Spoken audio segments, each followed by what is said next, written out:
ভাবিনি অম্বিকা দিয়ে এমন গড়াগড়ি দেবে সকলের সামনে, আর এতটা আনন্দ তারা কীর্তনে করে এটা দেখে আমার খুবই ভালো লাগলো সামনে থেকে। বাট এটা আবার কি?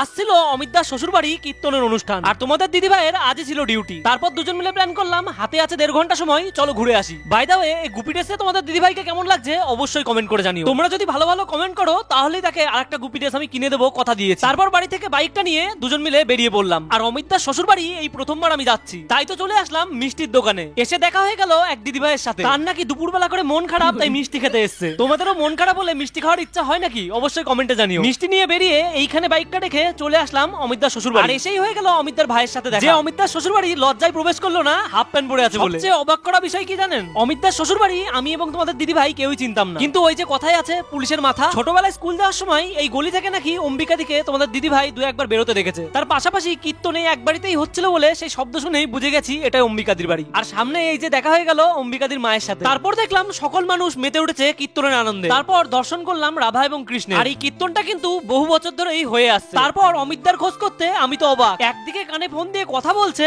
আর অন্য পাশে ভিডিও করছে। একটা জিনিস এই জায়গাটা এসে বুঝতে পারলাম, যদি ইচ্ছা থাকে তাহলে আনন্দ কিন্তু সব জায়গায় করা যায়। যারা কীর্তন করছে এবং যারা নাচছে দুজনের মধ্যে কম্পিটিশন চলছে কে হেরে যাবে। এটা কি করে সম্ভব আমার তো ঠিক মাথায় আসলো না। ঘন্টার পর ঘন্টা তারা এইভাবেই নেচে চলেছে। প্রথমে খেয়াল না করলেও পরে খেয়াল করলাম এখানে শুধু অম্বিকাদি নেই, তার পাশাপাশি অমিতদার সমস্ত শালি কিন্তু এই জায়গাটায় রয়েছে। যদি লোডশেডিং না হতো তাহলে এরকম আনন্দ কিন্তু চলতেই থাকতো। অবশ্য এই কথাটা কিন্তু বলতেই হবে, এই আনন্দগুলো কিন্তু ভক্তি থেকেই আসে। আর হিন্দু ধর্মের এইসব রীতিনীতিকে সম্মান জানিয়ে কেউ এই ভিডিওগুলো শেয়ার করে না, কিন্তু ডিজে থেকে নাচলো সেইগুলোকে বেশি শেয়ার করে। বাট এই আনন্দগুলির মাঝেও কিছু ব্যতিক্রম জিনিস রয়েছে। সব আনন্দের মাঝেই কিছু মানুষের পরিশ্রম কিন্তু আড়াল হয়ে যায়। তার মধ্যে কিছু মানুষের উদাহরণ হলো অমিতদা শাশুড়ি মা এবং অমিতদা। সব সময় কিছু না কিছু কাজ করেই চলেছে। আমি এই বাড়ির জামাই, আমি কেন করব এই ব্যাপারটাই যে তার মধ্যে নেই। কখনো বা মিষ্টি আনতে ছুটছে, কখনো বা এইভাবে ভাত রেডি করে দিচ্ছে। আর আমাদের কপাল ভাবো, তোমাদের দিদি ভাইয়ের ডিউটির জন্য শুধু এইটুকু প্রসাদই খেতে পারলাম। তারপর সকলের সাথে কথা বলে বেরিয়ে পড়লাম বাড়ির উদ্দেশ্যে। টাকা পয়সা তো লাগছে না,